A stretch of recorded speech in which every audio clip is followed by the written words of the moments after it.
Good evening to all of you. Once again, I, Dr. Jayant Bhardwaj, is before you with a topic aspergillosis. But today, before starting this topic, I think all of you have heard this bad or sad news that Dr. J.R. Khan sir from the Department of Veterinary Physiology, Durga College, has expired in the morning today at about 9:30 a.m. And I believe and I hope that all the veterinarians express the same sadness, express the same grief for him. May Lord, may God be with him. So after this, I want to start the disease with the heavy heart, aspergillosis. Previously, we have seen this disease, we have discussed this disease. So disease type or etiology. So it's a fungal disease. It is a fungal disease and it's caused by the Aspergillus fumigatus mainly.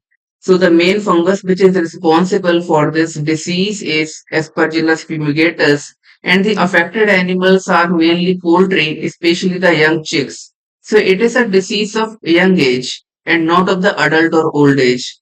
So this disease mainly affects poultry, especially of young age. Key areas where this disease is more prevalent. So it is more prevalent in the poultry farming sectors of Gujarat and Maharashtra. This disease is more prevalent in the poultry farming sectors of Gujarat and Maharashtra. Let me check. I have started the streaming or not. Yeah, I have started. Then the key areas are the poultry farming sectors of Gujarat and Maharashtra. So one thing to remember is it is caused mainly by the Aspergillus fumigatus species. Then next, regional characteristics की बात करें तो predominantly found in poultry houses characterized by high humidity and poor ventilation.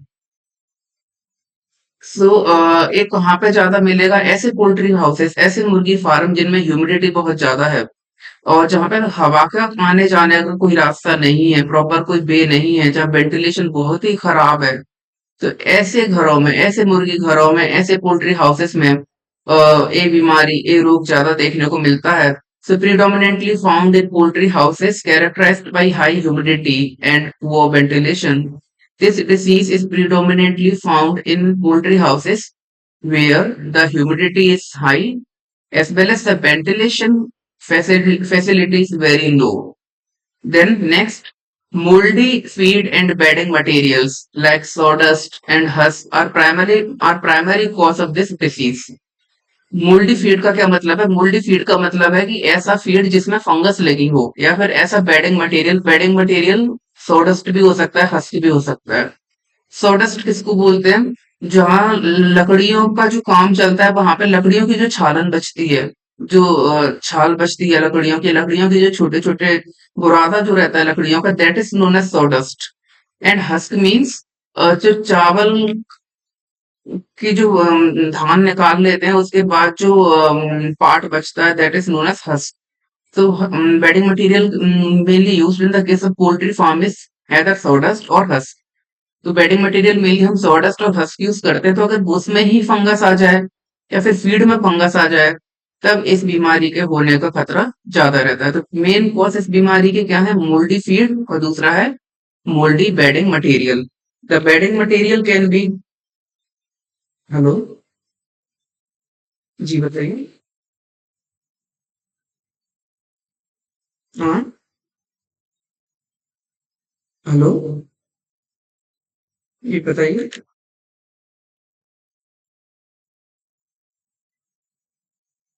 Hello. Mic तो चल रहे हैं अपने.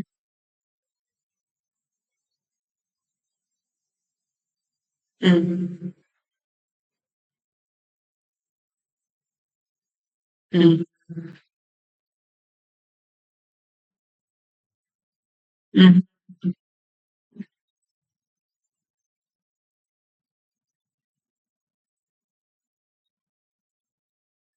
Ex हुँ, क्या-क्या?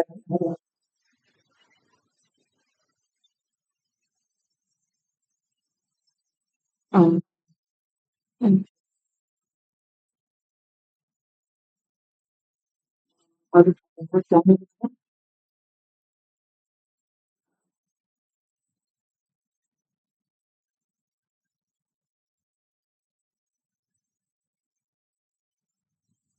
नहीं स्क्रीन पे बस यही तो चल रहा है स्क्रीन पे। ए ए ए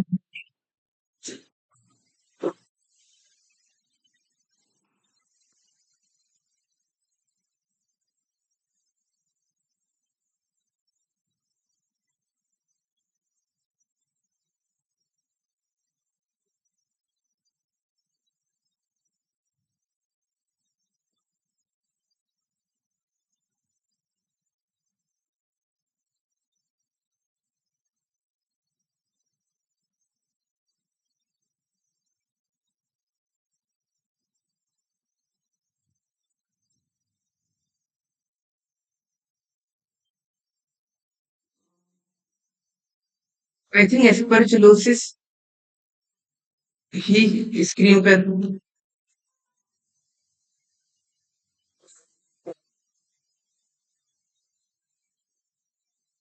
मैं एस्परजिलोसिस हमारे उसके रीजनल कैरेक्टरिस्टिक्स में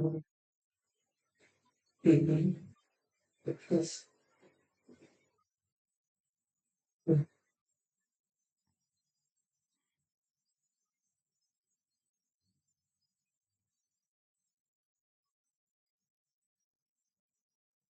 सो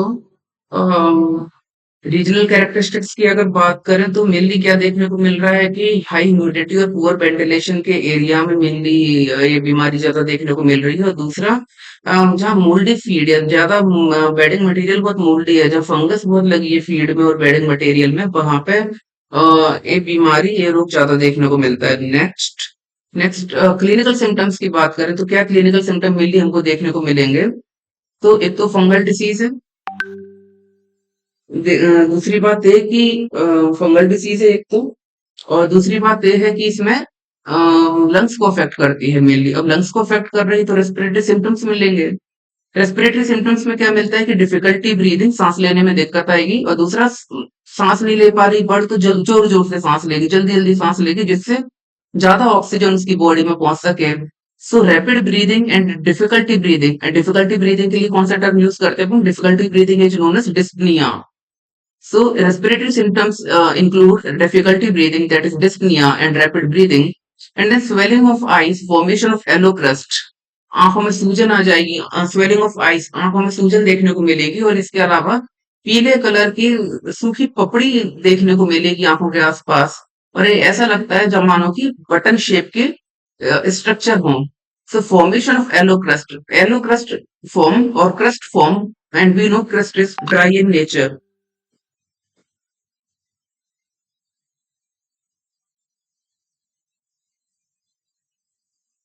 So, crust is dry in nature, and we know that around the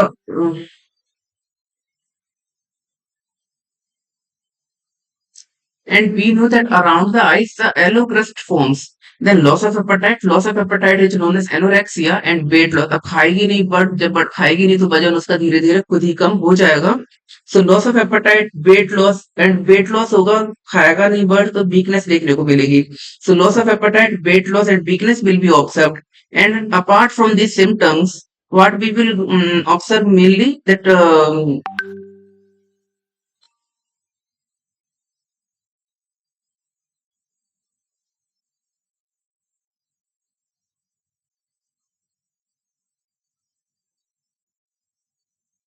what I was discussing.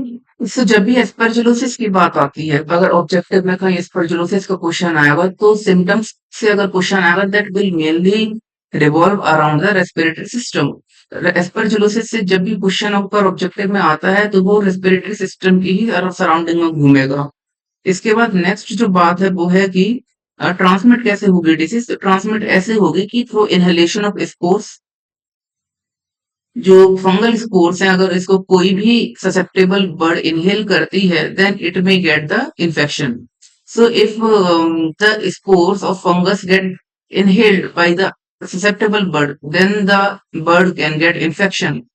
Second reason क्या है इन ट्रांसमिशन का, सेकंड दूसरा तरीका क्या है इसके फैलने का, इसके ट्रांसमिशन का, कि कंटामिनेटेड बेडिंग एंड फोडर, जो बेडिंग मटेरियल है, जो सॉडस्ट है, जो राइस हस्क है, या फिर जो फोडर है, दैट इज गेटिंग कंटामिनेटेड. जो बेडिंग मटेरियल है, जो फोडर है, वो कंटामिनेट हो गया है, और जो दूसरी हेल्दी बर्ड है वो उस कंटामिनेटेड बेडिंग मटेरियल और फोडर के कांटेक्ट में आएगी, और वहां से उसको इन्फेक्शन मिलेगा, और इस तरीके से जो हमारी हेल्दी बर्ड है वो बीमार हो जाएगी.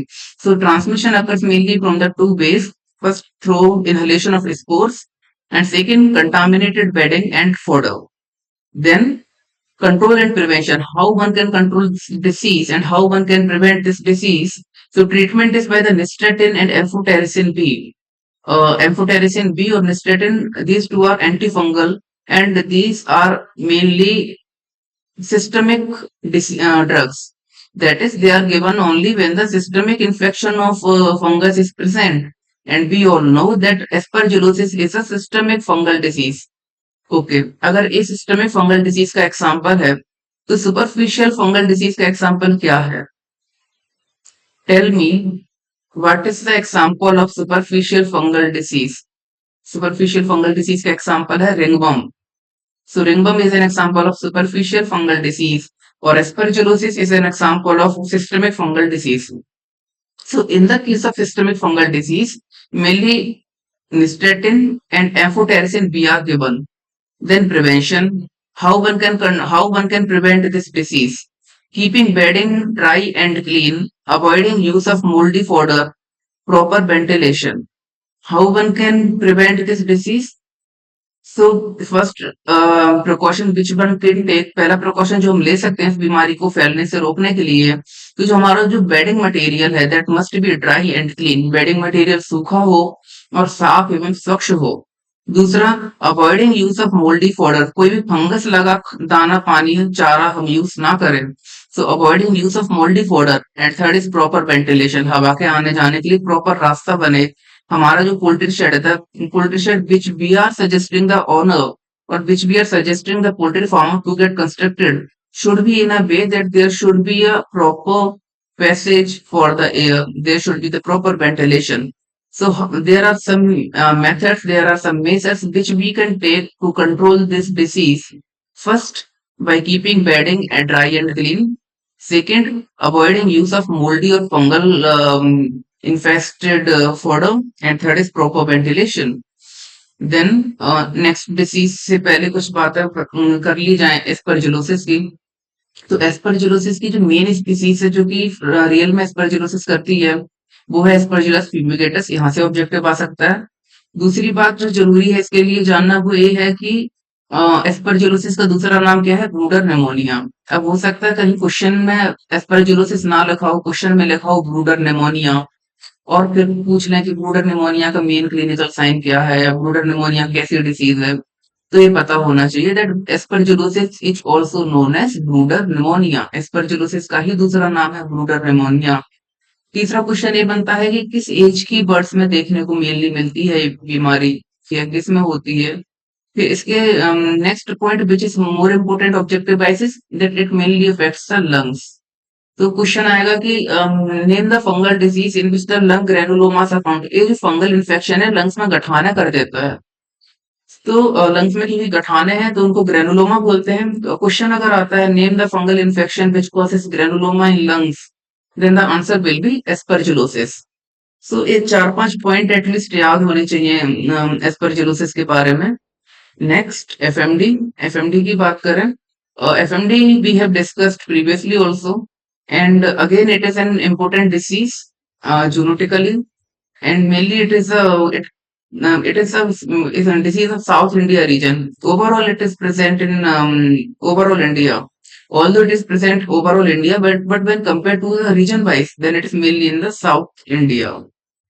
पूरे भारत में एफएमडी प्रेवलेंट है, लेकिन अगर रीजन की कंपैरिजन किया जाए कि जिसके लिए सेंट्रल गवर्नमेंट खुद स्कीम चला रही है इसके वैक्सीनेशन के लिए, सारी फंडिंग सेंट्रल गवर्नमेंट करती है।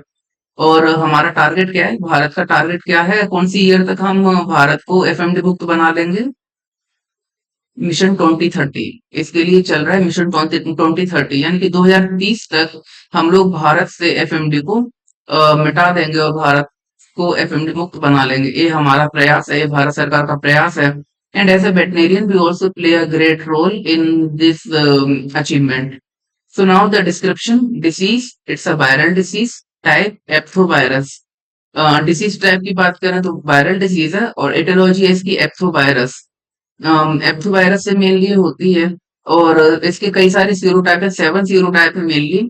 बट इंडिया में और साउथ इंडिया के जो रीजन है उसमें मेनली 4 ही मिलते हैं, सीरोटाइप ओ, ए, एशिया 1 और सी। लेकिन इसके 3 सीरोटाइप और भी हैं, सेट 1, सेट 2, सेट 3। सेट का फुल फॉर्म है साउथ अफ्रीकन टेरिटरी, क्योंकि ये साउथ अफ्रीकन कंट्रीज में मिले थे, इंडिया में नहीं मिलते, इसलिए इनका यहाँ पे नाम नहीं है, क्योंकि अभी हम सिर्फ इंडिया में जो डिसीज होती है उनकी बात कर रहे हैं। सो set one south African territory, set 1, set 2, set 3 ये साउथ अफ्रीकन कंट्रीज में मिलने वाली बीमारियां थी। और ये जो मतलब स्ट्रेन थे इस वायरस के, वो साउथ अफ्रीकन कंट्रीज में बीमारी करते थे, जबकि इंडिया में मेनली डिसीज होती है सीरोटाइप ओ, ए, एशिया 1 और सी से। देन अच्छा, इस वायरस का नाम एप्थोवायरस ही क्यों पड़ा? उसका रीजन ये है कि aphthous get form in this disease at the foot and the mouth mucosa. And what is aphthae? Aphthae are the small vesicles, छोटे छोटे जो गठा छोटे छोटे जो छाले जैसे पड़ जाते हैं मुंह पे और पैरों में, उनको एप्थे बोलते हैं। इसीलिए इस वायरस का नाम एप्थोवायरस पड़ा। दूसरी बात, जो छोटे छोटे एप्थे होते हैं जब वो बड़े हो जाते हैं तो उनको बोलने लगते हैं बुले। सो इस वायरस का नाम एप्थोवायरस क्यों पड़ा, ये बात समझ में आ गई। So it's a viral disease and it is caused by the epthovirus, and it is various serotypes like serotype O, A, Asia 1 and C. Affected animals are cow, buffalo, pig, goat and sheep. Key areas mainly all states of South India, पूरे south India के सारी states में ये हैं। South India में कौन कौन सी states आती हैं? Andhra Pradesh, Telangana, Tamil Nadu, Karnataka, Kerala. Then regional characteristics की बात करें, so regarding the regional characteristics, the disease is widely prevalent across all states of South India. The disease is very much prevalent in all the states of India, especially South India. Then it spreads rapidly due to cattle fairs, markets, and intensive livestock farming. जब पशुओं के मेले लगते हैं, पशुओं के market लगते हैं, बाजार लगते हैं, या फिर पशुओं को इंटेंसिव लाइवस्टॉक फार्मिंग में पाला जाता है, यानी कि एक फार्म के अंदर ही एनिमल को पाला जाता है और उनको बाहर नहीं भेजा जाता। तो ऐसी कंडीशन में एनिमल एक दूसरे के कांटेक्ट में बहुत आते हैं। Because of the cattle fair, markets, and intensive livestock farming, the animals come in contact very much.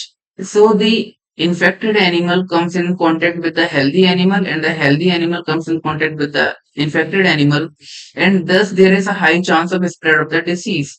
So cattle fair, market और intensive livestock farming जब जहां जहां प्रेजेंट होती है, वहां वहां इस डिजीज के होने का खतरा ज्यादा होता है।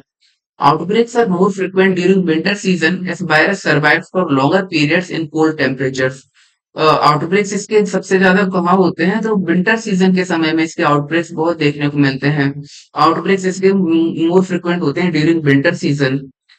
उसका रीजन ये है कि जो वायरस है वो ठंडे तापमान पे, गर्म वर्षुड़े से ठंडा मतलब कम तापमान पे ये जो वायरस है वो लंबे समय तक जिंदा रहता है। That this is the reason that it is much more common in the winter season as compared to the other season like summer and rainy. So the outbreaks are more frequent during winter season as virus survive for longer periods in the cold temperatures. Okay, because of this अच्छा, एक हमारा IVRI का एक centre है एक जगह पे, और वो सेंटर इसलिए बनाया गया है क्योंकि ये जो ये जो वहां का जो एरिया है बहुत ठंडा है, और वहां पे वायरोलॉजी की लैब भी है। इंडिया में कौन सी जगह है जहां पे IVRI का एक सेंटर है, और वो इसीलिए बनाया गया है क्योंकि वो एरिया बहुत ठंडा रहता है और वहां पर वायरस का काम थोड़ा इजी पड़ता है। सेंटर कहाँ पे है? मुक्तेश्वर। और मुक्तेश्वर कौन सी स्टेट में है इंडिया की? उत्तराखंड। सो नेक्स्ट, बात करें अपन तो क्लिनिकल साइंस की बात करें तो क्लिनिकल साइंस में क्या देखने को मिलते हैं कि छाले देखने को मिलते हैं। छाले मतलब ब्लिस्टर्स। ब्लिस्टर्स और vesicles on mouth, hooves and udder. Most characteristic symptom, जो main characteristic symptom, main symptom is the blisters और vesicles on mouth, hooves and udder. Mouth पे जो अडर वाला रीजन है, जो हुक मतलब है खुर, खुर वाले क्षेत्र में। वेसिकल्स क्या होते हैं? अब एक बात है कि व्हाट इज वेसिकल। तो आई हैव डिस्कस्ड, मैंने पहले भी बताया था कि जब भी स्किन डिसीज की बात होगी तो 5 स्टेज की हम बात करते हैं। Macula, papula, vesicle, pustule and scab. Macule, papule, vesicle, pustule and scab. जब भी स्किन डिसीज होती है तो मेनली ये 5 स्टेजेस में इन्वॉल्व होती है। स्टार्टिंग होती है मैक्यूल से। कभी भी कोई स्किन इन्फेक्शन होगा, whenever any skin infection is present, then there are 5 stages in its pathogenesis that are macule, papule, vesicle, pustule and scab. First stage is the macule. Macule में क्या होगा कि जैसे ही इन्फेक्शन होगा तो स्किन लाल सी पड़ने लगेगी, छोटे छोटे लाल लाल दाने निकल आते हैं स्किन पे। दिस स्टेज, इस स्टेज को बोलते हैं macule. So what is macule stage? Macule or macula means erythema. That is redness, red color, small structures appear on the skin. Another term is red color elevations appear on the skin, and after some time, small amount of fluid get filled in the लगते हैं papule. फिर जब fluid का amount बढ़ जाता है, when the fluid amount get increased, then it is known as vesicle। फिर जब उसमें पस पड़ने लगती है because of any infection, specially the bacterial infection, जब उस एलिवेशन में पस पड़ने लगती है then it is known as pustule. फिर जब वो बाद में सूख जाता है और गिरने लगता है then that stage is known as scare. So whenever any skin disease occurs, then the 5 stages are mainly prevalent, mainly present, that are macule, papule, vesicle, pustule and scab। अब इनका सीक्वेंस पता होना चाहिए क्योंकि हो सकता है कि क्वेश्चन में आए कि इनका पांचों के नाम आ जाए, फिर क्वेश्चन में आए कि इनको असेंडिंग ऑर्डर में अरेंज करो या either arrange them in the descending order. So just remember the order.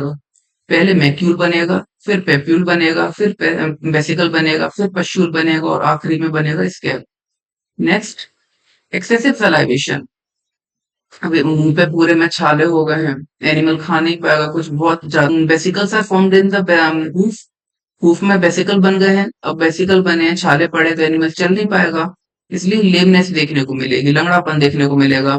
Then loss of apatite, और क्योंकि मुंह में छाले हैं तो एनिमल कैसे खाएगा, इसलिए एनिमल खाना पीना छोड़ देगा। So loss of appetite will be seen and drastic reduction in milk production, और एनिमल का मिल्क प्रोडक्शन बहुत कम हो जाएगा। So blisters on mouth, hooves and udder।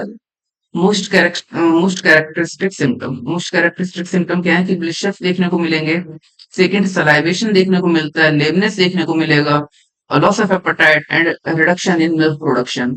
और क्योंकि रिडक्शन हो रहा है दुग्ध उत्पादन में, है ना, दुग्ध उत्पादन में कमी आ रही है, रिडक्शन इन मिल्क प्रोडक्शन देखने को मिल रहा है, इसीलिए it is an economical disease, क्योंकि इससे फार्मर की इकोनॉमी जो है वो अफेक्ट हो रही है, इसलिए इसको इकोनॉमिकल डिजीज बोला गया है।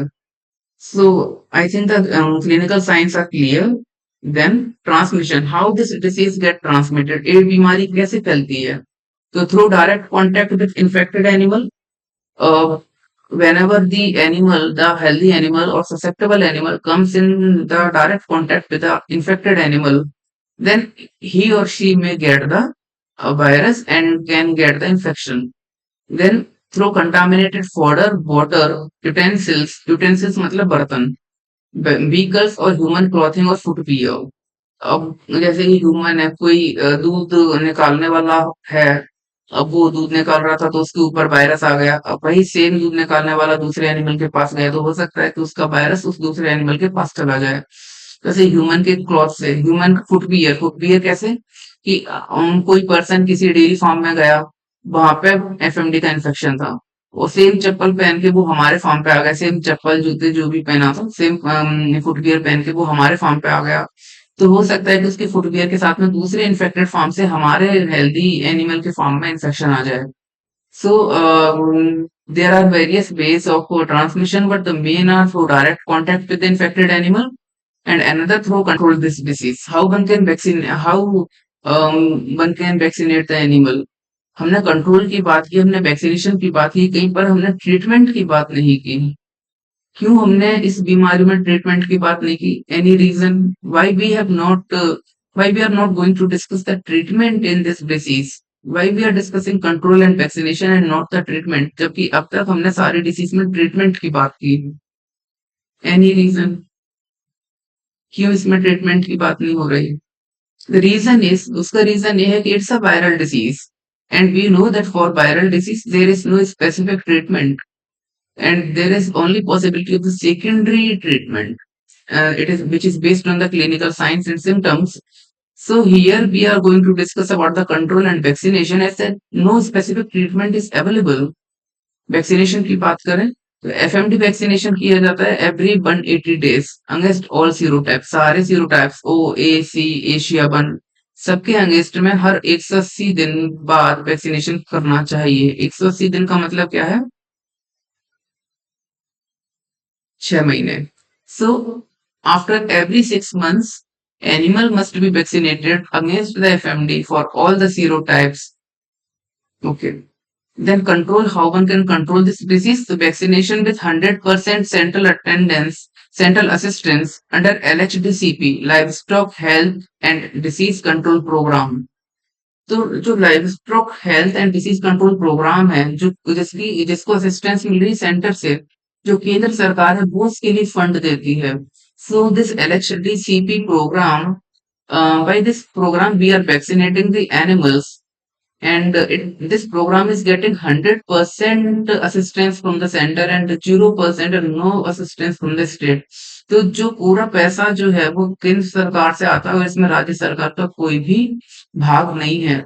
सो इसमें वैक्सीनेशन अगर हम कर लें इससे तो भी हम एनिमल को बचा सकते हैं। So how one can control the disease, और which program is going on in our country to control that? LHDCP program is going on. LHDCP का फुल फॉर्म याद रखना, हो सकता है कि ऑब्जेक्टिव में LHDCP का फुल फॉर्म आ जाए। तो LHDCP,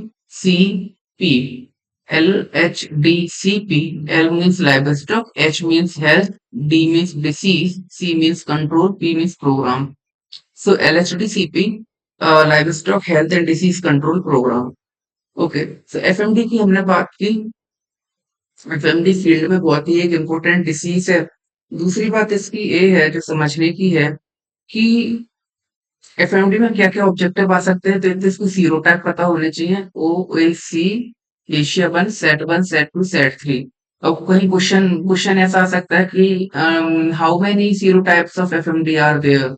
अगर कोई पूछे कितने प्रकार के सीरोटाइप्स एफएमडी के मिलते हैं, how many types of serotype of FMD are there, then the answer will be 7 प्रकार के सीरोटाइप देखने को मिलते हैं। सेकंड, कोई पूछे कि इंडिया में कौन कौन से सीरोटाइप मिलते हैं, then O A C, Asia one. तो इंडिया में 4 प्रकार के सीरोटाइप देखने को मिलते हैं। तो दूसरी बात और क्या पूछ सकते हैं ऑब्जेक्टिव में? ऑब्जेक्टिव में आ सकता है कि वायरस एटियोलॉजी कौन सी है इसकी, तो एटियोलॉजी है इसकी एप्थोवायरस।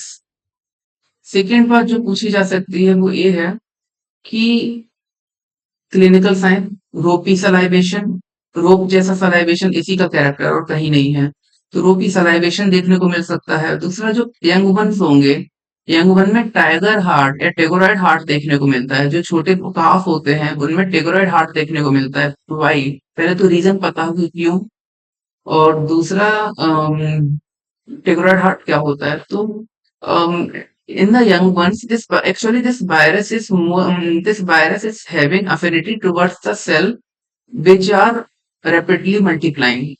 This virus has affinity for the cells which are rapidly multiplying or which are showing high mitotic division.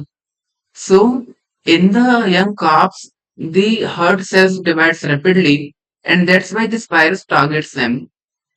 ये बताइए समझ। Then what is tigoroid heart? Tigoroid heart means the heart looks like the heart has the strippings or strips like of the tiger. जैसे tiger में काली और सफेद, फिर काली और सफेद ना जैसी धारियां पड़ी रहती हैं, ऐसी हार्ट में धारियां देखने को मिलेगी। Obviously they are not black and white, they are red and normal, then red then normal. की हेमरेज देखने को मिलेगा, इस वजह से टेगोरॉइड हार्ट अपीयरेंस देखने को मिलता है काफ में, एफएमडी में। तो ये बात याद होनी चाहिए। डीप कोई नहीं पूछेगा कि टेगोरॉइड हार्ट क्या है, कैसा क्या, बट यू शुड नो कि टेगोरॉइड हार्ट काफ में अगर मिल रहा है, then the answer will be FMD. Second, और क्या बात जो इसमें से पूछी जा सकती है, ब्लिस्टर्स वगैरह तो सबको याद रहते हैं, तो आई डोंट थिंक सो कि वहां से कोई ऑब्जेक्टिव आएगा। देन एफएमडी का वैक्सीनेशन हर 6 महीने में किया जाता है, biannual it is done. And another thing to remember is vesicle. इसमें जो वेसिकल बनते हैं वो कैसा डिजेनरेशन शो करते हैं pathologically, which type of degeneration they show. ये जो वेसिकल बन रहे हैं वो कैसा डिजेनरेशन शो करते हैं, सो दे शो, किसी को मालूम है कैसा डिजेनरेशन शो करते हैं वो? हाइड्रोपिक डिजेनरेशन, क्योंकि उनमें फ्लूइड भरा हुआ है, पानी भरा हुआ है, इसलिए it is known as hydropic degeneration. So the vesicles, और in FMD which type of degeneration is present, hydropic degeneration. लेकिन अगर ऑब्जेक्टिव के ऑप्शन में हाइड्रोपिक डिजेनरेशन ऑप्शन नहीं है, अगर हाइड्रोपिक ऑप्शन नहीं है, तो हो सकता है कि बैलूनिंग डिजेनरेशन ऑप्शन में मिल जाए, क्योंकि ये जो वेसिकल्स हैं वो ऐसा लगता है मानो कि गुब्बारे फूल गए हों, बैलून जैसे स्ट्रक्चर लगते हैं, that's why it is known as ballooning degeneration. So या तो ऑप्शन में हाइड्रोपिक डिजेनरेशन होगा, या बैलूनिंग डिजेनरेशन होगा, या फिर हो सकता है दोनों हो। अगर दोनों है तो आंसर बोथ जाएगा, दोनों में से एक को चुनना पड़ जाए, then the answer will be hydropic. अगर हाइड्रोपिक ऑप्शन नहीं है, then ballooning degeneration. So FMD के जो वेसिकल्स हैं वो कैसा डिजेनरेशन शो करते हैं, हाइड्रोपिक डिजेनरेशन और बैलूनिंग डिजेनरेशन, और बोथ। ये बात इंपॉर्टेंट है जानने की। इसके बाद इसके सिक्वेले, सिक्वेले एफएमडी में जैसे डायबिटीज, जब भी एफएमडी होता है तो लॉन्ग टर्म में डायबिटीज देखने को मिलती है। दूसरा, बॉडी पे हेयर्स की बहुत ज्यादा ग्रोथ हो जाती है। तो इस तरीके के एक दो सिक्वेले ऑब्जेक्टिव में आ जाते हैं कई बार, दैट सिक्वेले ऑफ एफएमडी आर, और सिक्वेले ऑफ एफएमडी इज, अगर एक पूछेंगे तो इज, अगर ज्यादा है तो आर। सो एफएमडी के सिक्वेले में एक तो डायबिटीज ऑप्शन मिलेगा ही मिलेगा, hair growth, excessive hair growth option मिलेगा। अगर ऐसे कहीं ऑप्शन है तो उसके हिसाब से आंसर अपन को लगाना है। तो एफएमडी में जानने वाली यही 7-8 बातें इंपॉर्टेंट हैं। इसके बाद नेक्स्ट डिसीज की बात करें, again it is an important disease of south India, leptospirosis. Leptospirosis की बात करें तो it is a zoonotic disease. अच्छा, अभी हम जो डिसीज पढ़ रहे हैं वो सारी की सारी जूनोटिक डिसीज है, क्योंकि जो यूनिट 2 है हमारे एमपीबीएस के सिलेबस में, ये जो यूनिट है, यूनिट 10 है, उसका चैप्टर 2 है, वो जूनोटिक डिसीजेस के लिए ही है। सो अभी जो हम डिसीज पढ़ रहे हैं सारी की सारी जूनोटिक हैं। और ऐसा कहा जाता है that leptospirosis is mainly a disease of southern India, specially of Tamil Nadu. Tamil Nadu की मेनली डिसीज है, साउथ इंडिया की मेनली डिसीज है, और हमारे यहाँ की नहीं है, अपने एमपी की नहीं है। और हमारे यहाँ एमपी में लगभग 2020-21 में पहला ह्यूमन में केस मिला था, वो मंडला के आसपास। क्योंकि उस समय बहुत चला था, ये न्यूज में बहुत चला था कि जबलपुर, उसका ट्रीटमेंट करवाने आए थे जबलपुर मेडिकल कॉलेज में। तो तब ये बात बहुत चली थी कि मंडला में पहला केस मिला है लेप्टोस्पायरोसिस का ह्यूमन में, किसी छोटे बच्चे में मिला था। तो इसलिए अभी धीरे धीरे हमारे नॉर्थ इंडिया की तरफ ये बीमारी आ गई है, बट मेनली साउथ इंडिया की डिसीज है। और ऐसा मैंने सुना है, बुक्स में तो नहीं देखा, हो सकता है सही है नहीं, ऐसा कहते हैं कि ये बीमारी को लेके ऐसा कहा जाता है कि अगर चेन्नई के पानी में कोई नंगे पैर चला जाए, चेन्नई के पानी में पहले के समय में अगर कोई नंगे पैर चला जाता था, तब उसको लेप्टोस्पायरोसिस का इन्फेक्शन हो ही जाता था। At that time it was so much prevalent, 1980s 1990 के टाइम में ये डिसीज इतनी प्रेवलेंट थी कि अगर कि चेन्नई का जो वाटर सिस्टम है, जो सीवेज सिस्टम है, वो इतना स्ट्रांग नहीं है। ऑब्वियसली बहुत अच्छा होगा, बट लेकिन जब भी बारिश बहुत तेज होती है तो वहां पर गलियों में पानी भर जाता है। एंड वी नो, और हमें मालूम है कि ये बीमारी फैलती किससे, तो रैट की यूरिन में इसका बैक्टीरिया होता है। पानी भरता है तो रैट की यूरिन जो है वो मिक्स होके ग्राउंड में आ जाता है, बैक्टीरिया ग्राउंड में देखने को मिलता है, और अगर आप उस पानी में एंटर करते हैं तो वो बैक्टीरिया आपको इन्फेक्ट कर सकता है। और ऐसा कहा जाता है कि जब से ट्रांसपोर्ट सिस्टम बढ़े, तब से train, mainly buses, mainly train, अब नॉर्थ इंडिया से साउथ इंडिया, साउथ इंडिया से नॉर्थ इंडिया तक ट्रेन चल रही है। तो क्या होता है कि जो रैट थे, रोडेंट थे, वो ट्रेन के थ्रू इधर ट्रेवल करके आ गए, जिनमें इन्फेक्शन था, और इस तरीके से इन्फेक्शन हम लोगों तक आया। दूसरा, ह्यूमंस भी उधर के लोग इधर, इधर के लोग उधर जाने लगे, तब से ऐसा इन्फेक्शन ज्यादा हमारी तरफ भी देखने को मिला। लेकिन एमपी में पहला केस इसका लगभग 2020-21 के आसपास ही मिला है। So, leptospirosis mainly a South Indian disease, bacterial disease है। डिसीज टाइप की बात करें तो it's a bacterial disease. Aetiology की बात करें तो लेप्टोस्पाइरा एंटेरोगेंस इसकी स्पीसीज है, लेकिन इसके कई सारे सीरोबार्स हैं, जैसे कि लेप्टोस्पाइरा इंटेरोगेंस, सीरोबार इप्टेरोहेमेरेजी है, सीरोबार पोमोना, सीरोबार कैनिकोला, तो कई सारे इसके सीरोबार हैं। दो बात जो जानने की है वो ये है कि जो कैनिकोला है, leptospira interrogans serovar canicola, that mainly affects the dog, and leptospira interrogans serovar pomona mainly affect pigs. ये दो बातें जानने की हैं। देन अफेक्टेड एनिमल्स की बात करें, then cattle, buffalo, pig, dog and humans, because it is zoonotic in nature, that's why it affects the humans. Then की एरियाज की बात करें, then it's coastal and high rainfall regions of Kerala, Tamil Nadu, Karnataka, and Andhra Pradesh.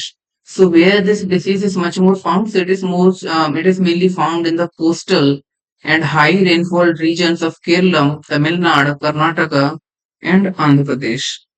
जहाँ पे समुद्री तटीय क्षेत्र हैं, और दूसरे जहाँ बारिश बहुत होती है वहां पे इसका इन्फेक्शन ज्यादा देखने को मिलता है। Then regarding the regional characteristics की बात करें तो in coastal and high rainfall regions of Kerala, Tamil Nadu, Karnataka and Andhra Pradesh, कहाँ ये बीमारी ज्यादा देखने को मिलेगी? तो ये 4 स्टेट्स में मिलेगी। सिग्निफिकेंट जूनोटिक डिसीज, बहुत ही इंपोर्टेंट जूनोटिक डिसीज है। It is one of the most important zoonotic disease. And rodents, rats serve as primary reservoir. इस बैक्टीरिया के जो मेन रिजर्वोयर को वो क्या है? रोडेंट है। रिजर्वोयर बताया था मैंने पहले भी कि इनके अंदर बैक्टीरिया, वायरस या पैथोजन तो होगा, लेकिन ये कोई भी क्लिनिकल साइन शो नहीं करते, इसलिए इनकी तो डेथ नहीं होगी, लेकिन ये दूसरों को इन्फेक्शन फैलाते हैं। सो रोडेंट और rat serve as primary reservoir. Then next, clinical symptoms की बात करें तो हाई फीवर देखने को मिलेगा, depression, loss of appetite, haemoglobinuria, haemoglobinuria मतलब यूरिन में हीमोग्लोबिन आने लगेगा। तो जब हीमोग्लोबिन अगर यूरिन में आएगा तो अब यूरिन का कलर कैसा होगा? Reddish brown discolouration of urine, urine का कलर लाल सा भूरा सा हो जाएगा, तो रेडिश ब्राउन कलर हो जाएगा यूरिन का। अच्छा, हमने हीमोग्लोबिन यूरिया एक और डिसीज में पढ़ी थी, और वहां पे एक बहुत ही इंपॉर्टेंट क्लिनिकल साइन है। एक पैरासिटिक डिसीज हमने पढ़ी थी जिसमें हीमोग्लोबिन यूरिया एक इंपॉर्टेंट क्लिनिकल साइन है। किसी को याद है उसके बारे में?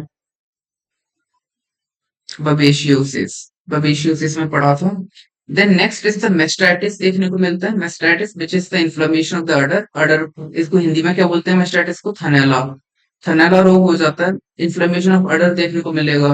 Then thickening and yellowing of milk, जो एनिमल दूध देता है वो बहुत मोटा सा हो जाएगा दूध, और पीला पीला दूध निकलेगा, that is known as milk clotting, milk का क्लॉट बन जाएगा, मिल्क क्लॉटिंग देखने को मिलेगी। Mastitis as well milk clotting are mainly observe. Then when the liver is get affected, जब liver affect होगा, then the jaundice will be observed. And whenever the jaundice occurs, we see the icterus. जब भी jaundice देखने को मिलेगी तो animal की जो म्यूकस मेम्ब्रेन है वो पीली सी पड़ जाएंगी, that is known as icterus. Abortion, abortion देखने को मिलता है during final trimester of pregnancy, last trimester में अबॉर्शन कराता है लेप्टोस्पायरोसिस। कौन सी मेन इंपोर्टेंट डिजीज है जिसमें लास्ट ट्राइमेस्टर में अबॉर्शन होता है?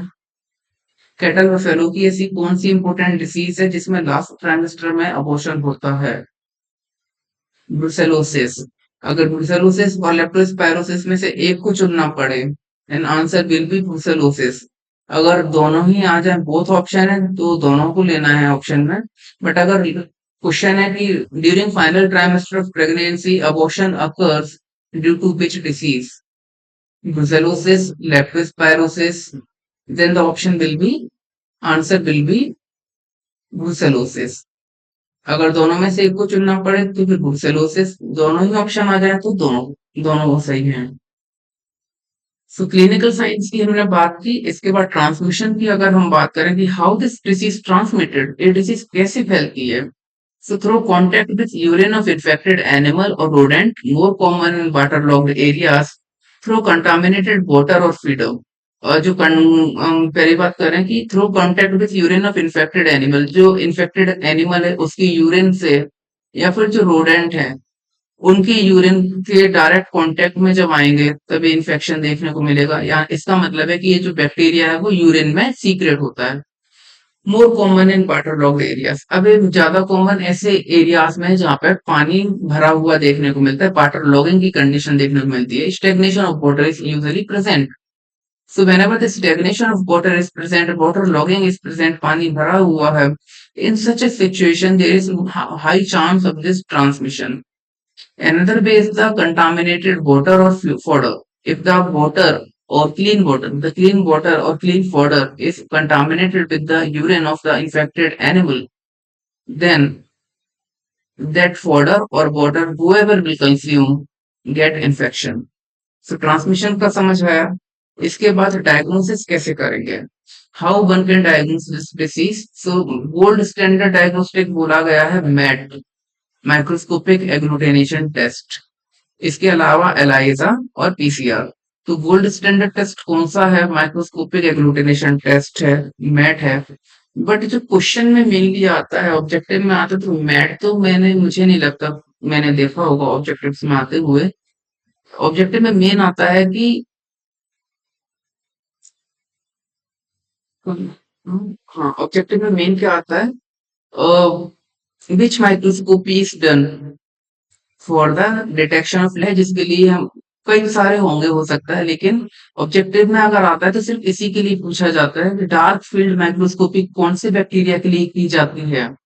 And answer is leptospirosis. Leptospirosis disease के लिए मेनली डार्क फील्ड माइक्रोस्कोपी की जाती है। तो एक दूसरा जिसपे ऑब्जेक्टिव बनता है वो है कि सिल्वर इम्प्रेग्नेशन टेक्निक।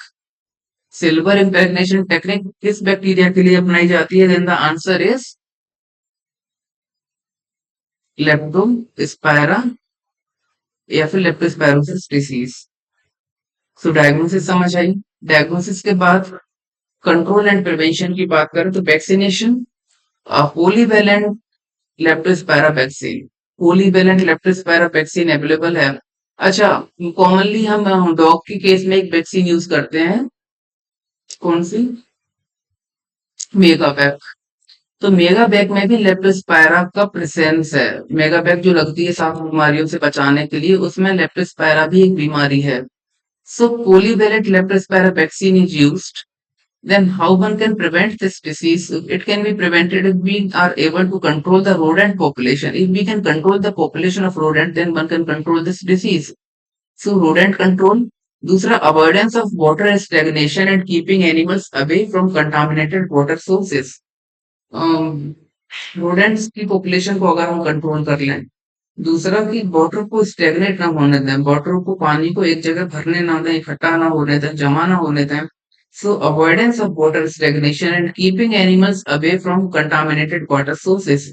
हम जो हमारे एनिमल्स हैं, हेल्दी एनिमल्स हैं, उनको दूषित पानी से, दूषित जल से दूर रखें, तो हम इस डिसीज को कंट्रोल या प्रिवेंट कर सकते हैं। So how one can prevent this disease, by the rodent control, by the avoidance of water stagnation, and keeping animals away from contaminated water sources. Control and prevention समझ आया। Zoonotic significance. Obviously, it is a zoonotic disease. Use of rubber gloves and boots to prevent infection in humans. So, अगर हम कोई भी case भी देख रहे हैं लेप्टोस्पायरा का, या लेप्टोस्पायरा इन्फेक्टेड एरिया में किसी एनिमल को टच कर रहे हैं, तो एक तो रबर के ग्लव्स यूज करने हैं और गमबूट पहनने हैं, बिल्कुल ऊंचे तक गमबूट्स पहनने हैं, बूट्स पहनने हैं।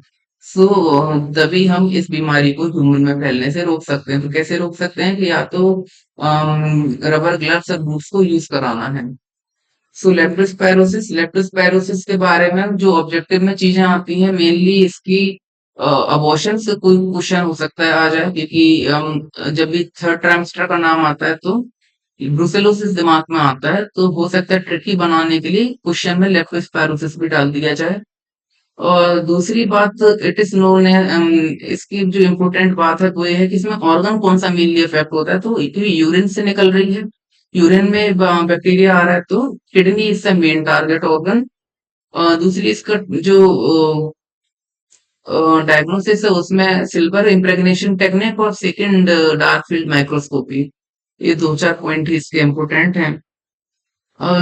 Today we discuss aspergillosis FMD and leptospirosis. अब इन तीन डिसीज के बाद नेक्स्ट हम आज कुछ ऑब्जेक्टिव्स की बात करेंगे। मुझे जहां तक लगता है 17वीं क्लास है आज अपनी और अभी तक हम रोज के 20-25 एक दिन शायद 30 किए थे ऑब्जेक्टिव। अगर 20 भी लगभग रोज कर रहे हैं तो 340 ऑब्जेक्टिव हम कर चुके हैं अब तक। So now the first objective is activity of smaller spikes of NCD viral particles is NCD मतलब न्यूकैसल डिसीज। न्यूकैसल डिसीज के जो वायरल पार्टिकल्स हैं उनमें जो छोटे छोटे स्पाइक्स कांटे स्पाइक मतलब कांटे जैसे छोटे छोटे स्पाइक्स जो निकले रहते हैं कांटे जैसे जो स्ट्रक्चर निकले रहते हैं उनकी एक्टिविटी क्या है। What is the activity of the smaller spikes of NCD viral particles? Ability of virus envelope to fuse with cell membrane, then hemagglutination, neuraminidase, both B and C. So what? Uh, Let me just a second. Open.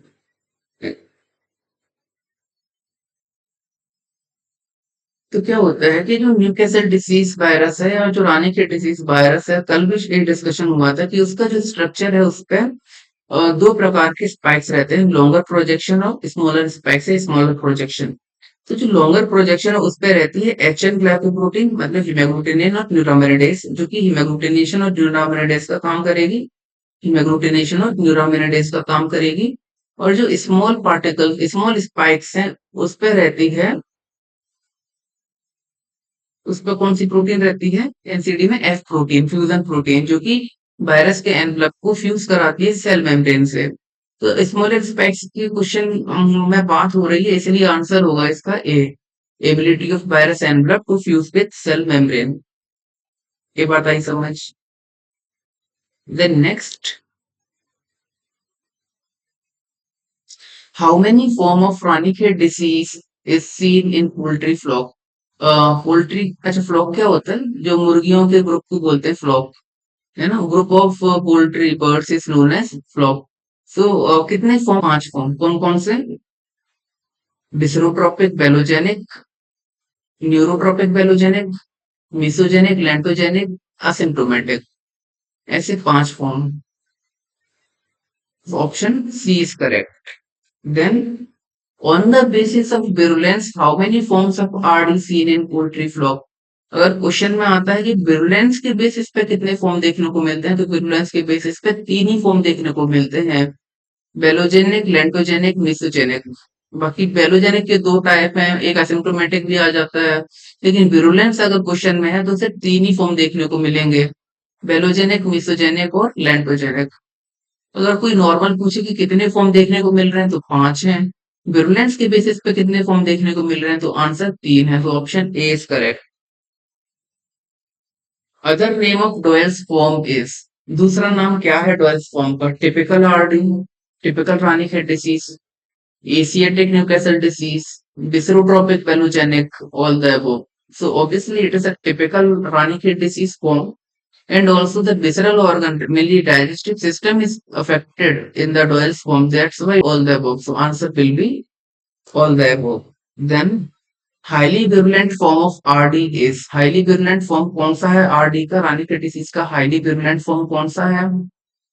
इस form highly virulent form RD का कौन सा है? Doyle's form। Then Doyle's form mainly affect अभी हमने बात की थी कि विसरोट्रोपिक बेलोजेनिक को बोलते हैं डोयल्स फॉर्म। सो कौन से सिस्टम को मेनली अफेक्ट करता है? Respiratory system, cardiovascular system, digestive system और reproductive system. So answer will be digestive system, क्योंकि ये टिपिकल रानी की डिसीज को शो करता है, इसलिए डाइजेस्टिव सिस्टम को मेनली अफेक्ट करने वाला फॉर्म है। देन बीच फॉर्म किसको अफेक्ट करता है? रानी की डिसीज का जो बीच फॉर्म है वो किसको अफेक्ट करेगा?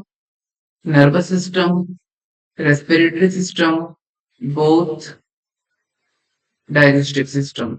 तो डाइजेस्टिव सिस्टम तो मेनली अफेक्ट होता है डुअल्स फॉर्म में, और बीच फॉर्म में दोनों ही सिस्टम अफेक्ट होते हैं, either the nervous as well as the respiratory. So answer will be C. That is both A and C. Then which form of RD is pneumoencephalitic form? कौन सा form है RD का जो कि न्यूमोएन्सेफेलिटिक form है? तो अब पहले तो इस वर्ड का मतलब पता होना चाहिए कि what is pneumoencephalitic form. Pneumo means, pneumo term किससे रिलेटेड है? लंग्स से, मतलब रेस्पिरेटरी साइन देखने को मिलेंगे। और एन्सेफेलिक टर्म मेनली रिलेटेड है, encephalic term is related to the brain. So brain की बात हो रही है और रेस्पिरेटरी सिस्टम की। और हमने बात की थी कि जो बीच फॉर्म है उसमें दोनों सिस्टम इफेक्ट होते हैं, इसलिए आंसर इसका होगा Beach form.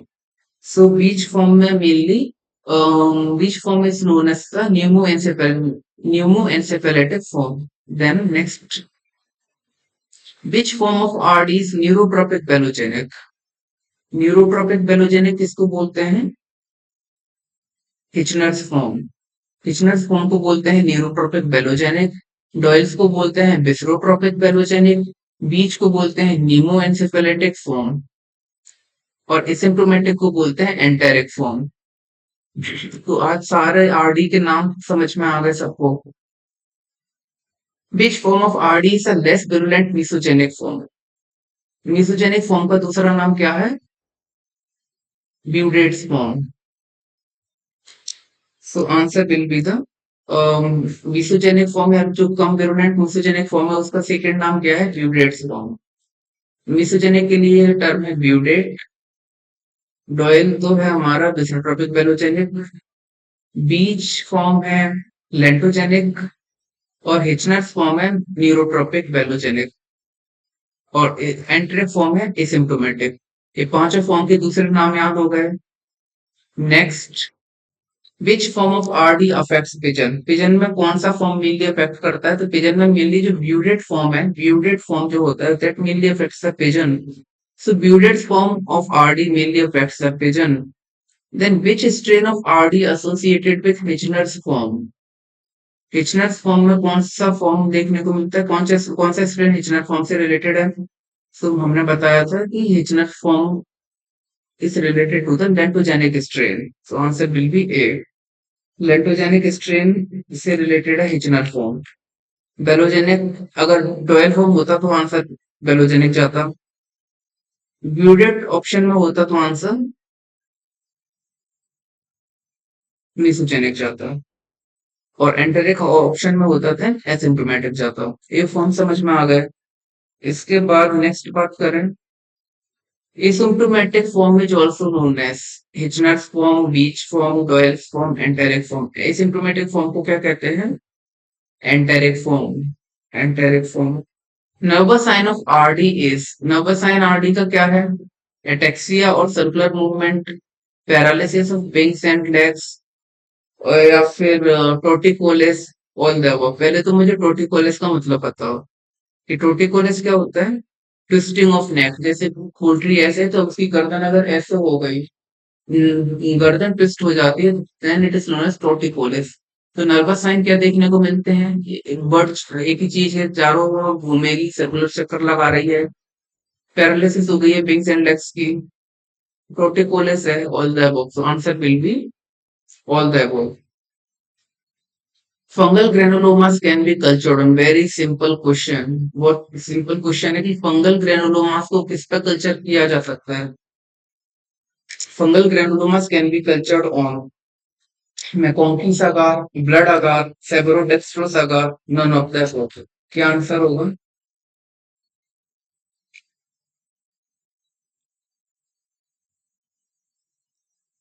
Answer is option C, SDA. Fungus की जब भी बात आएगी कल्चर की, जब भी फंगल कल्चर की बात आएगी, कुछ सोचना ही नहीं है, आंसर यही भी होगा, Sabouraud dextrose agar. Next, type of immunity that plays an important role in coccidiosis. Coccidia का इन्फेक्शन जब होता है तो कौन सी इम्यूनिटी का मेन रोल प्ले होता है, कौन सी इम्यूनिटी मेनली बर्ड को बचाती है? Cell mediated immunity, humoral immunity, both, none. Answer is cell mediated immunity. दोनों का मतलब पता है? You know the difference between cell mediated immunity and humoral immunity? Cell mediated immunity क्या होती है कि बॉडी में जो सेल्स हैं, जिसके लिम्फोसाइट्स हैं, वो भी इम्यूनिटी देते हैं बॉडी को।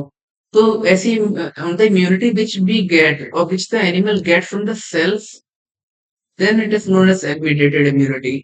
जब एंटीबॉडी से बॉडी को इम्यूनिटी मिलती है, then it is known as humoral immunity. So, in the case of coccidiosis, cell-mediated immunity plays an important role and not the humoral immunity. Cell-mediated immunity is the immunity that is because of the cells like lymphocytes, and humoral immunity is the immunity which is prevalent, which is present because of the antibodies. Next, other name of Syngamous trachea is gap bum, fogged bum, red bum, all the above.